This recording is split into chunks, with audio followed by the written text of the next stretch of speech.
John and Maria, a couple seeking ultimate privacy after a discreet and lucrative sale of their tech startup,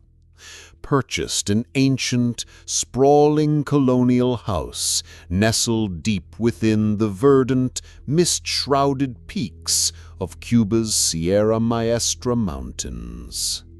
This remote haven, located far from the prying eyes of bustling cities like Havana or Santiago de Cuba, promised an idyllic sanctuary where they could truly disconnect from the digital world and embrace a life of serene solitude. The journey to their new home was a winding, arduous ascent along unpaved, treacherous roads.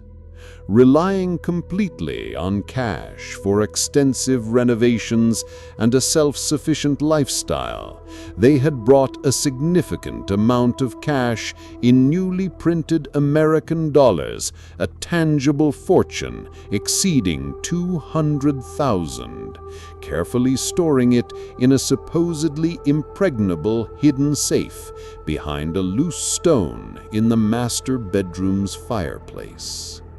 The absence of any discernible crime in such a remote and picturesque area, nestled within the tranquility of the Cuban peaks, instilled in them an almost naive overconfidence regarding their security measures.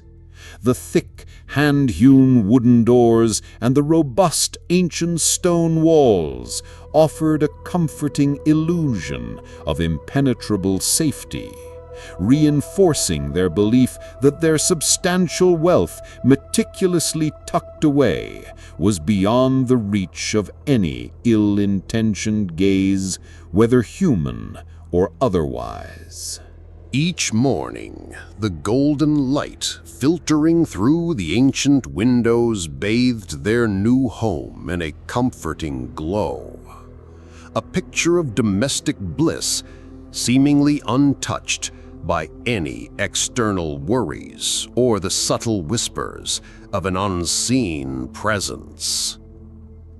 The first subtle anomalies began to surface, chipping away at their initial complacency with an unsettling regularity. Small, personal items, seemingly insignificant at first, a favorite silver locket, a pair of reading glasses, or a specific sentimental porcelain figurine, would inexplicably vanish from their accustomed places, only to reappear later in the most illogical and disconcerting locations, often in rooms they hadn't entered for days. A book left open on the nightstand would suddenly be found on a distant bookshelf, its pages dog-eared and its cover strangely warped, while a freshly brewed cup of coffee would inexplicably materialize on a windowsill in an unoccupied room, still warm but untouched.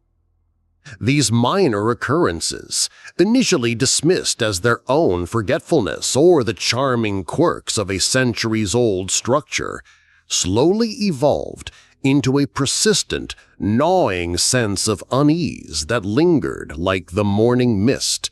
prompting them to exchange unsettling glances and unspoken questions about the true nature of their new home's inhabitants. The unsettling phenomena escalated dramatically when they discovered that the substantial sum of American dollars they had meticulously hidden was inexplicably diminishing, not in large, noticeable chunks that would suggest a conventional theft, but by small, precise amounts each week, a persistent, ghost-like reduction that defied all logical explanation.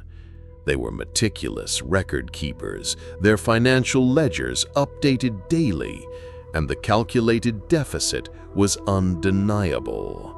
causing a sharp, painful wedge of suspicion to be driven between them.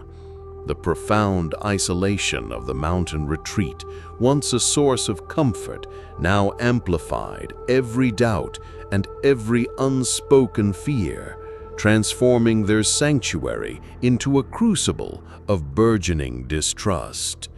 Each day, the calculated sum, once a reassuring symbol of their financial security and new life, seemed to dwindle by imperceptible amounts, leaving them both bewildered and increasingly suspicious of each other.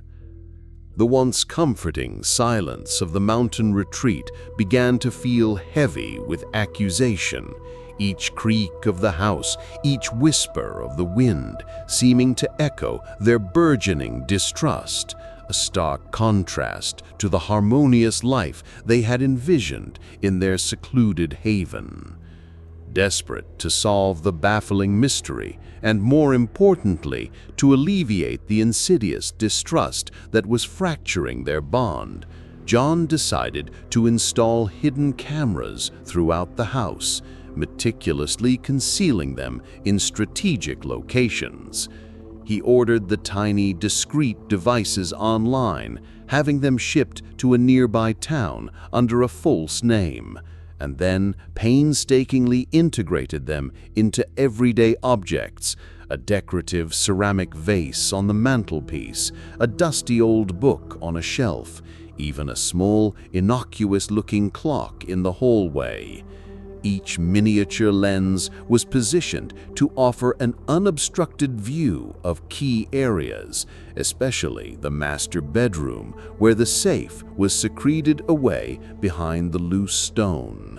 The installation process was painstaking, requiring hours of careful planning and precise execution. As he worked under the cloak of darkness, his breath held tight, the faint click of each camera securing into place, echoing loudly in the otherwise silent house. The digital video recorder, disguised as an antique radio, hummed almost imperceptibly in a secluded corner, its unseen eyes poised to capture the truth, a desperate gamble to either expose an intruder or confirm an unsettling, supernatural reality.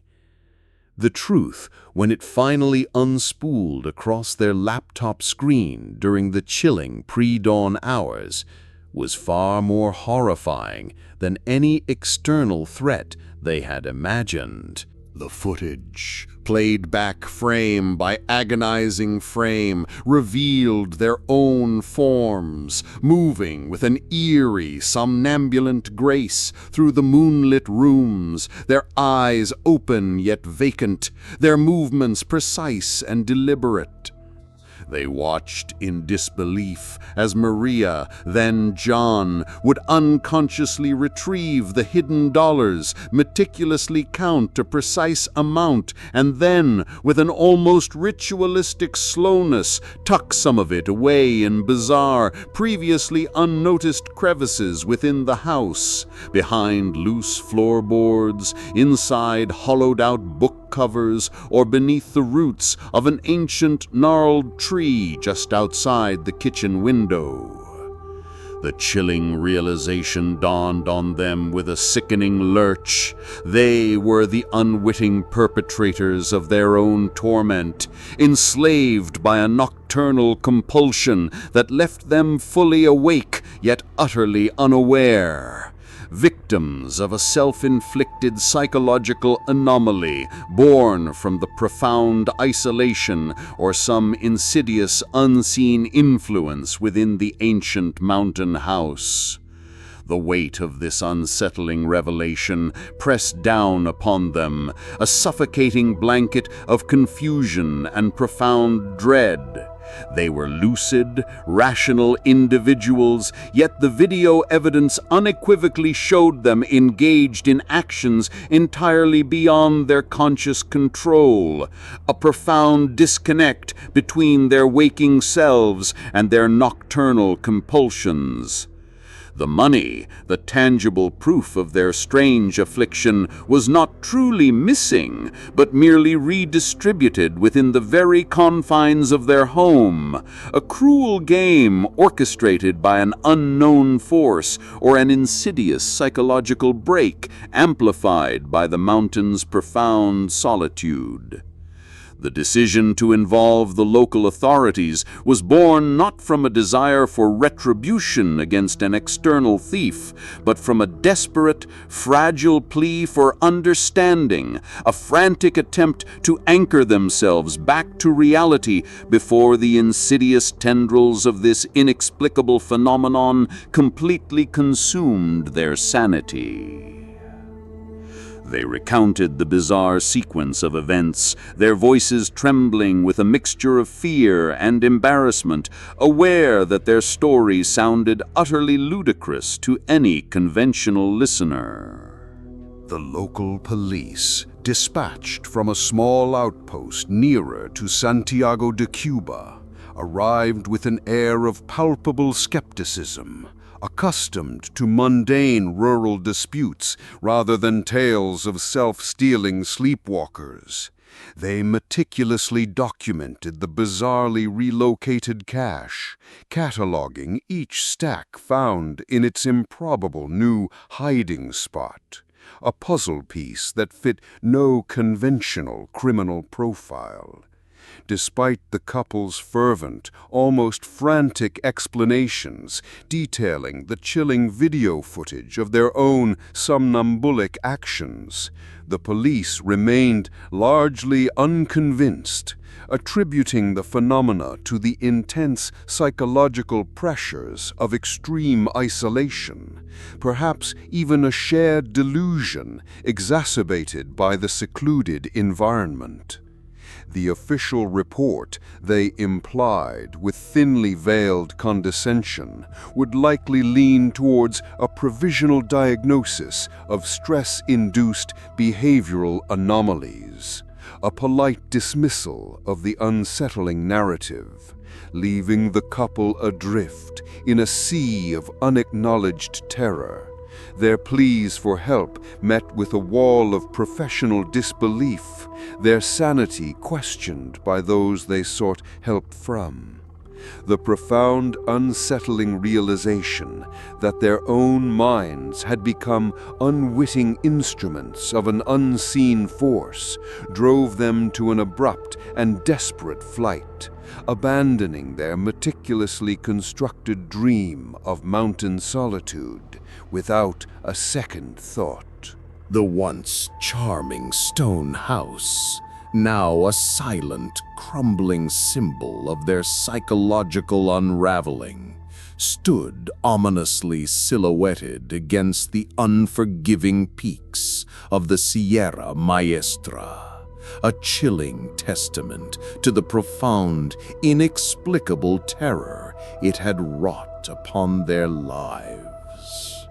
They departed with only the clothes on their backs, the substantial investment in their new life crumbling into dust, each mile separating them from the cursed dwelling, offering a faint but desperately needed breath of temporary relief.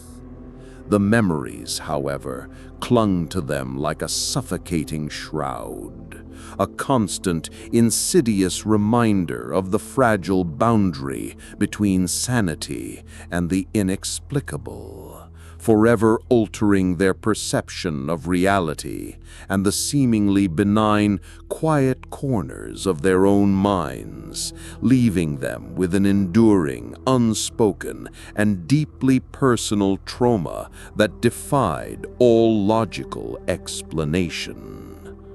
The chilling truth, though never officially acknowledged or fully understood by the authorities, became an indelible mark upon their very souls, a perpetual whisper of the unknown that permeated their every waking moment and invaded their deepest dreams. The majestic Sierra Maestra, once a symbol of serene escape and profound natural beauty, transformed into a haunting tableau, a stark reminder that some secrets, deeply embedded within the ancient earth and the very fabric of existence, are best left undisturbed, their silent power capable of twisting the human psyche into unimaginable forms.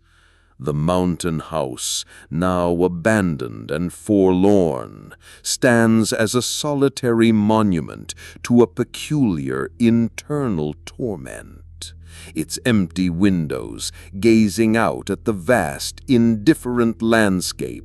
a silent guardian of an unsettling mystery that continues to defy all logical explanation, forever waiting for its next unsuspecting inhabitants to fall victim to its insidious, unseen influence.